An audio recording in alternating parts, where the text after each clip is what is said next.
Hello, I'm Jonathan Milam here with just some information on mouthpieces, and I hope it proves beneficial for you.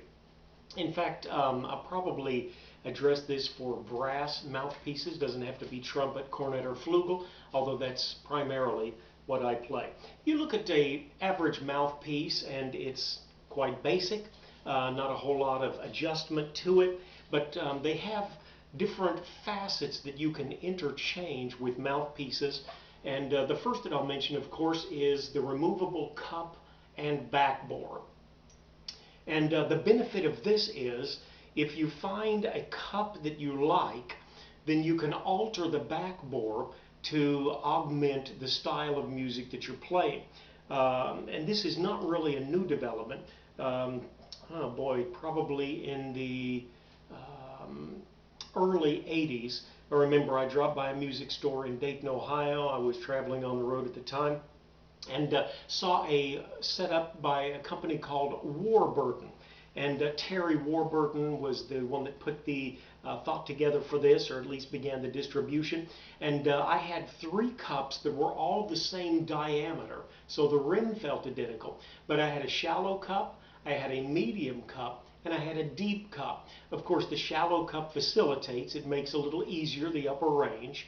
The medium cup is got the benefit of being able to lean both ways. The deep cup, your larger, darker orchestral sound. And I also bought 3 backbores. And that's really, to my way of thinking, the great benefit of this system. This is a very tight backbore, and that's usually what I use.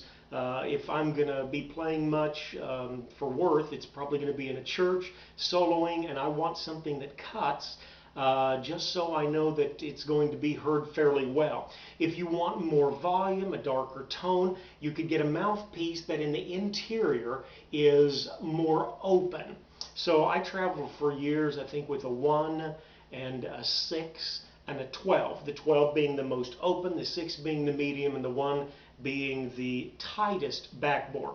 Even though I do use a tight backbore now, if you were going to go with the Warburton system, I wouldn't suggest a 1 through 3. They're extremely tight. In fact, well, upstairs I've got a 2 that is very tight, very nice in certain applications, but generally I'd go with a 3 or 4 as my tightest, and then a 6 or 7 as a medium, and then in the 12 or 11, whatever you want, as a larger one. Of course, the ability to have the same rim with the shallow cup, medium cup, or deep cup is beneficial as well. And it's not only that, but if I like this cup very much, and I'm going to be playing the cornet, which of course does use a different backbore, a different size, I might want to just use that same piece, put in my cornet backbore, and I'm good to go. If, on the other hand, I've got a deep cup and I'm very impressed with it, here's a flugelhorn backbore, and I could link it up. Generally, I'd want a flugelhorn mouthpiece that would be beneficial, and they usually don't sell those in a cup because the mouthpiece for the flugel is so deep, such a deep V, it actually would intrude into the thread area. But I suppose anything is possible. Let's talk about some other options that you have with a mouthpiece. This is a mouthpiece that I've been playing more recently. It's a great Yamaha custom mouthpiece. These are very plentiful. I usually purchase them used at a good price. And what I do like about these mouthpieces is the gold rim. The gold rim is fantastic. The plating on this Yamaha is very good, and I believe it goes through the entirety not only of the cup but the backbore as well. And the benefit of a gold rim, it's a little slicker. If you like moist, you don't want to get trapped into the mouthpiece too much, don't want to get stuck on it, you want some flexibility. If you use a moist embouchure and you like that, then a gold rim is very beneficial. Of course, they have all sorts of rims today. This is Delrin, I believe is what this is called. And actually, if you can see this mouthpiece, it's slightly scalloped through the middle. It's called a wedge mouthpiece, which is another option that you've got. It applies pressure to a different part of your lips rests the larger, thicker, medium part, just a little bit, not quite so much pressure. Fascinating idea as well. Or perhaps you like a mouthpiece that has a thicker rim to it. This is a copy of a Giardinelli mouthpiece with a wide rim. And a lot of times, if you're playing lead, and the tendency is you're pressing for the high notes, which is not a good idea, but nonetheless, in reality, it does happen. Some people want a thicker rim, and it proves beneficial for a lot of people. For me, I just wind up pushing that much harder because I want the sensation that I get from a narrower rim. Thick rims do not work at all for me.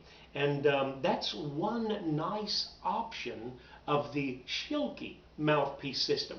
Now this is a Schilke 6A 4A. The 6th, I believe, is the diameter size, and the A, then one of the following designations of the 3 remaining numbers and letters is going to be for the cup depth, and then I believe the tightness of the throat or backbore, and the other is for the width of the rim that you like. If you like a narrower rim, you can get that from Schilke, and in whatever size you like. I think 6 is the smallest they make, and I believe they go up to a 24.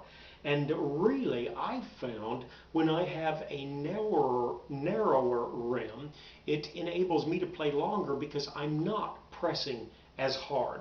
And I know that's worked as well for different trumpeters. I've read for them discussing that. Another benefit or option with mouthpieces that I did want to discuss, if you've got a Schilke trumpet, it's made for a backbore that is considered a 5 in size. And for that reason, a man by the name of Bob Reeves invented what was called a sleeve system, or at least he copyrighted or patented it, excuse me, a sleeve system. So different trumpets will require a different width in the backbore to fit better with the lead pipe. Now I've got here a trusty little pocket trumpet. It's a Manchester from Trent Austin, very fine little trumpet. I travel with it a lot. You can't see it, but of course here we've got the mouthpiece receiver where the mouthpiece sits. Inside is what is called a lead pipe. It's an interior piece that needs to be a certain distance from the end of the mouthpiece. So if the mouthpiece sits in the receiver like this, your lead pipe is starting about here and it goes on down. The gap between the end of the mouthpiece and the start of the lead pipe can be very important in giving you the proper intonation as well as a good blow, a good feel.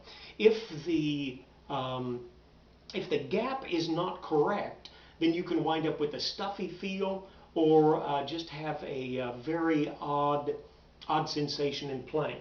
And I think there are a lot of good trumpets out there and a lot of good mouthpieces that don't actually blend with each other. But when you've got the adjustable sleeve system, you choose, this is the one, or the largest sleeve that Bob Reeves puts out, and you can see the distance from the end of the mouthpiece receiver to this piece on the sleeve here is probably close to ½ an inch. And that's going to give you a very wide gap from where the end of the sleeve meets the lead pipe. Now on some horns, if you need less gap, then what you're going to do is put on the smaller lead pipe that you've got. You insert it, and actually that's butting up against the lead pipe because it's protruded or intruded so far. And where the one had a gap of almost ½ an inch between the mouthpiece receiver and this piece, this has got probably ¼ an inch or less.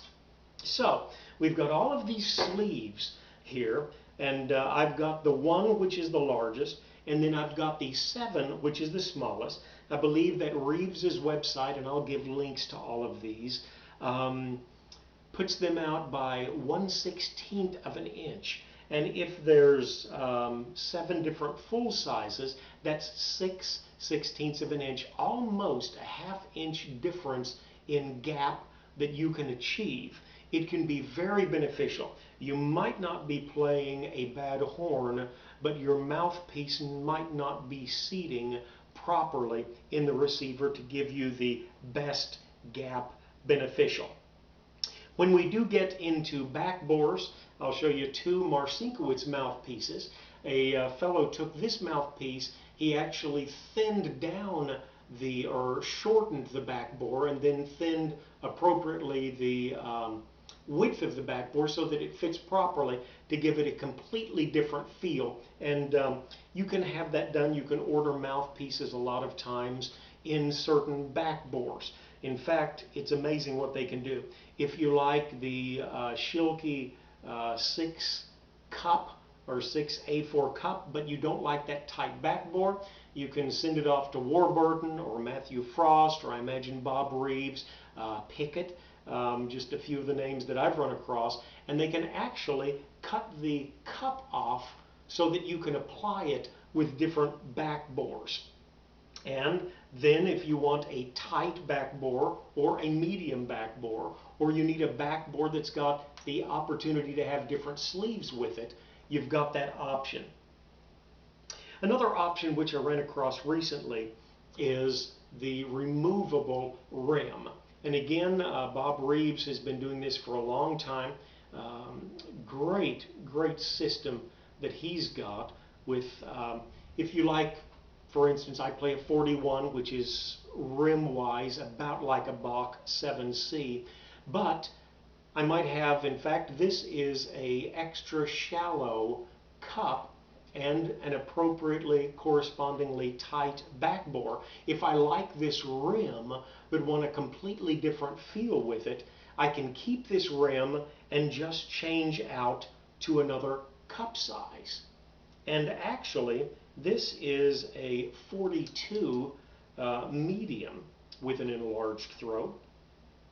And although the cup is a 41, I can tell there's just a little bit of difference there, but you can go somewhat from a 41, 41 and a half, 42 cup and still be using the same rim. I'm sure that's probably not the ideal application.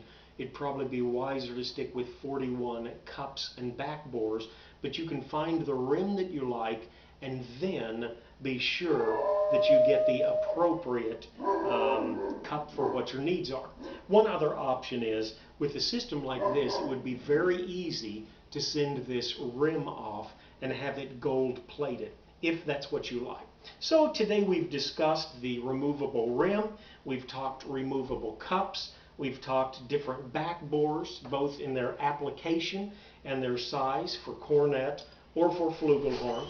We've talked about different cups, and of course in the gold setting or with the Warbonite or Delron.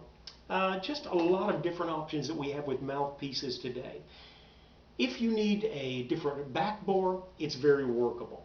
I'll put links up there to, I know, some different manufacturers and mouthpiece makers and specialists that do work of that nature. But between it all, you should be able to come up with a great setup. Thanks for tuning in. Hope this is beneficial for you. If you'd like to drop a note, if I've missed something you'd like to include or have included, just feel free to add it on the board. Thanks so much. Have a great day. God bless.